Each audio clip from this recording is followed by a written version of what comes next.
New Testament chapter number 17 of Matthew's. Here Jesus is showing his heavenly figure to his disciples, and once again he is trying to disrupt the tax collection, but later become afraid and end up in paying 4 drachmas as temple tax to the tax collectors who were appointed behalf of Roman Emperor.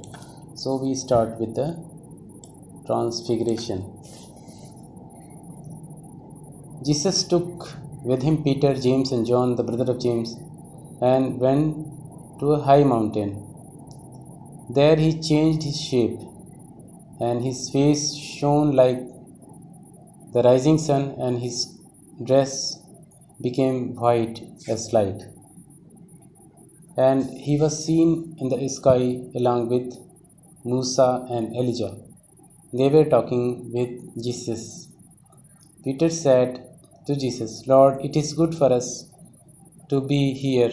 If you wish, I will put up 3 shelters, one for you, one for Moses, and one for Elijah." While he was still speaking, a bright cloud covered them. And a voice from the cloud said, "This is my son whom I love. With him I am well pleased. Listen to him." When the disciples heard this, they fell face down to the ground, terrified.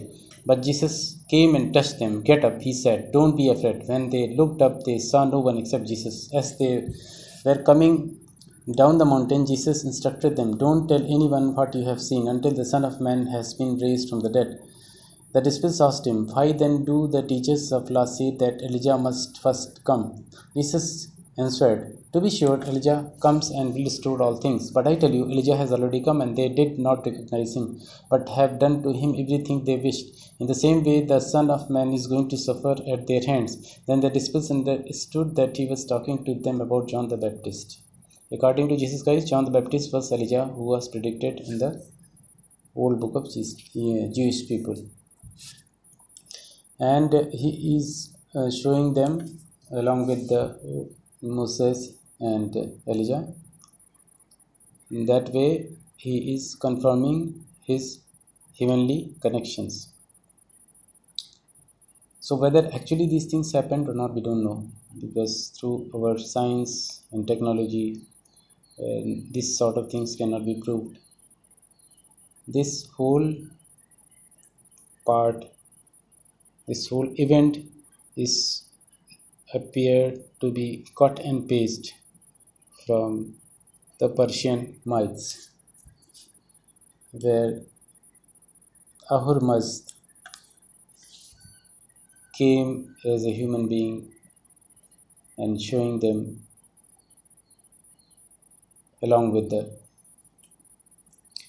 sky, along with the sun, because sun is very important in Zoroastrian. So God or the godly men are always seen along with sun, shining and talking to other gods. Now, second section, Jesus heals a demon-possessed boy. When they came to the God, man approached Jesus, knelt before him. "Lord, have mercy on my son," he said. "He has seizures and is suffering greatly. He often falls into the fire and the water. I brought him to your disciples, but they could not heal him." "You unbelieving and perverse generation," Jesus replied, "how long shall I stay with you? How long shall I put up with you? Bring the boy here to me."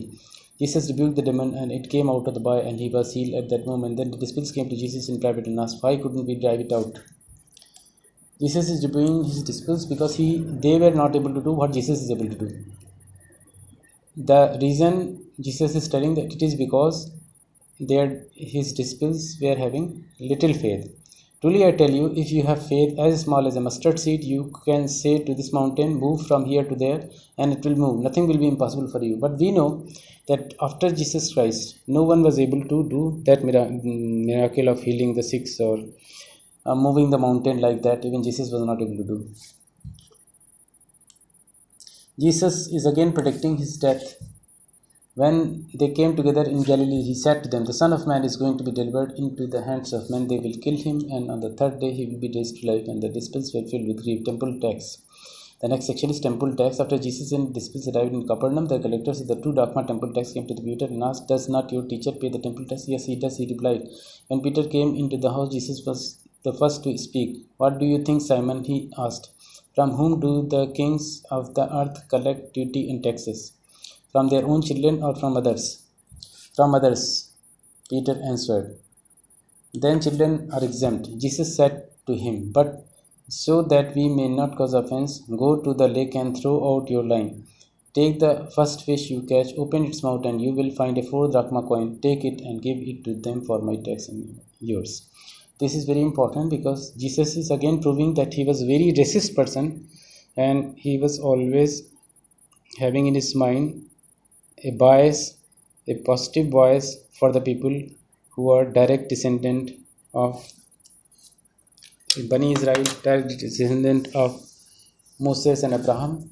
But for other peoples, for example, we have already seen for Canaanites, for Hittites, or for so many other ethnicities who were living there, he was having no sympathy because he is telling that from whom do the kings of earth collect duty and taxes? From their own children or from others? Own children means the children of Israel. Others means those who are not children of Israel. So this shows great racist attitude on the part of Jesus. His mind was full of benevolence for the Jewish people, for his own blood relatives, but for others he was having no mercy. He thinks, in his opinion, it is okay, it is right, and it is just that one should collect tax from others, from those peoples who are other than Jews. But he ended up in paying the tax because he was afraid of his life. He don't want to lose it too early. He was afraid and he was more or less sure that he will very much going to lose his life because he has become by this time so much popular that it is very difficult for him to hide.